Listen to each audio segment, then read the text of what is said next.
ಬಗ್ಗೆ ಒಂದಂತ ಹೆಸರು ತಂದುಕೊಟ್ಟಂತ ಒಬ್ಬ ಅತ್ಯಂತ ಒಂದು ಕ್ರಿಯಾಶೀಲ ಅಧಿಕಾರನ ಹೇಳಿ ಮಾಡ್ತಾ ಇದ್ದೇವೆ.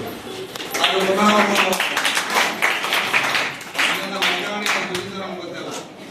ನಾ ಹೇಳ್ತಾ ಇದ್ವಿ ಯಾಕೆ ಕುಮಾರಸ್ವಾಮಿ ಅವ್ರು ಕಾಣ್ತಾ ಇಲ್ಲ ನಾನು ಸುದ್ದಿ ಕೂಡ ಗೊತ್ತಾಯಿತು ಸರ ಅವ್ರ ಹಸ್ತರ ಬೇರೆ ಅಂತ ಹೇಳಿ.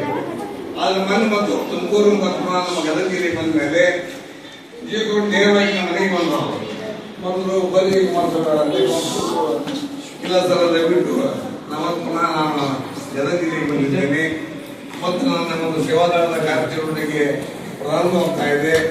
ದಯವಿಟ್ಟು ತಮ್ಮ ಸಹಕಾರ ಸಹಾಯ ಬೇಕಂತ ಹೇಳಿದಾಗ ಬಹಳ ಖುಷಿ ಪಟ್ಟ. ಯಾಕಲ್ಲ ಅಲ್ಲಿ ಮಾಡಿ ಬಂದಿರಲ್ಲ ಆಕ್ಚುಲಿ ಭಾರತದ ಸೇವಾದಳದಲ್ಲಿ ಅವಶ್ಯಕತೆ ಇದೆ.